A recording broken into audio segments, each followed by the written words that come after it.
Асылкан Рыспаева Баткен шаарынын тургуну 3 баланын апасы. Алардын ден соолугуна кайдыгер эмес, анткени жугуштуу ооруларды алдын алуу үчүн балдарга бериле турган вакцинаны убагында алып келет. Бул жолу да кызамык жана кызылча оорусуна каршы эмдетүү үчүн 6 жаштагы наристесин үй бүлөлүк медицина борборуна алып келди. Буга чейин дагы бардык эмдөөлөрдөн активдүү өтүп жүрөбүз. Калтырбай эмдөөлөрүн алып жүрөм. Эмдөөлөрдүн эң жакшы пайдасы бизге жугуштуу оорулардын алдын алат. Эмдөөнүн пайдасы аябай жакшы балдарга. Мындан ары дагы бардык эмдөөлөрдөн калтырбай алып келебиз. Элге дагы айтат элем, баарыңыздар коркпой эле келип эмдөөлөрдөн өтүп, балдарыңыздарды эмдөөдөн өткөзүп жүрсөңүздөр жакшы болот эле. Бүгүн 13 июндан өлкөдө, анын ичинде Баткен облусунда кызамык жана кызылча ооруларына каршы эмдөө боюнча кампания башталды. Өнөктүк 25 июнга чейин уланып, максаттуу топко кирген 9 айдан баштап 7 жашка чейинки балдар эмдөөдөн өтүшөт.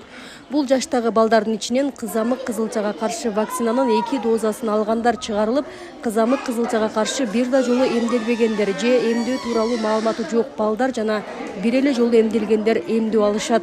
Денелердин катышуусу активдүү. Бул болсо 9 айдан баштап 7 жашка чейинки балдарга уруксат берип атабыз. Анын арасында албай калган балдарга уруксат берип атабыз, жашы толгон балдарга уруксат берип атабыз. Ошондуктан баарыңыздар келип активдүү катышып берүүңүздөрдү суранабыз.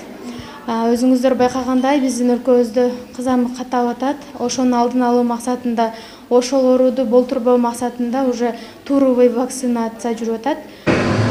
Республикалык эмдөө борбору тарабынан Баткен облусуна 100 000 доза кызамык кызылчага каршы вакцина бөлүнгөн. Алар Баткен санэпид көзөмөл борборунун кампасына келип, район шаарларга таркатылууда.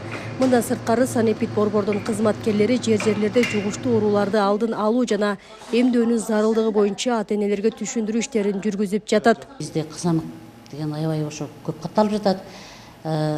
Ошол кызамык менен кызылчанын алдын алуу иштери боюнча ушул кампанияны жүргүзүп жатабыз. Кампания 10 күнгө созулат. Бирок 13-дөн 23-гө чейин ошо кампания болот.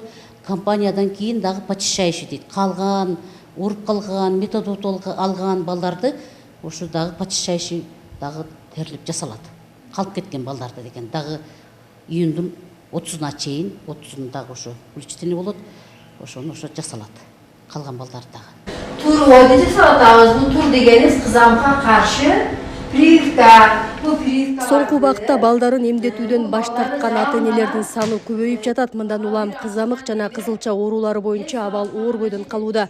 Оорунун алдын алуу максатында жергиликтүү бийлик, медицина кызматкерлери биргеликте иш алып барып, түшүндүрүү иштерин күчөтүп жатат. Бүгүнкү күнгө чейин өзүңүзгө маалым болгондой, айрым жерлерде ар кандай түшүнүктөр менен элдер вакцина алуудан баш тарткандар болуп атат. Булар албетте өз балдарынын ден соолугунун кам көрүүсүнө каршы келет деп айтсак болот. Анткени алардын балдарынын оорубайт дегенге эч кандай кепилдик жок. Ошондуктан жалпы жамаатты, ошондой эле тиешелүү ведомстволорду, жетекчиликти ушул вакцина алууда кызматташууга чакырам. Белгилей кетсек, кызамык кызылчага каршы кампания Баткен, Нарын, Талас, Ысык көл облустарында жүрүп жатат. Буга чейин медицина кызматкерлери кампанияга даярдануу максатында атайын окутуулардан өтүшкөн. Бул күндөрү ата-энелер өзү жашаган аймактардагы ФАПтарга, үй бүлөлүк дарыгерлер топторуна кайрылса болот. Миңгил Көчөрова, Шарлотта Ишматова, Бексултан Гайратбек уулу, жаңылыктар.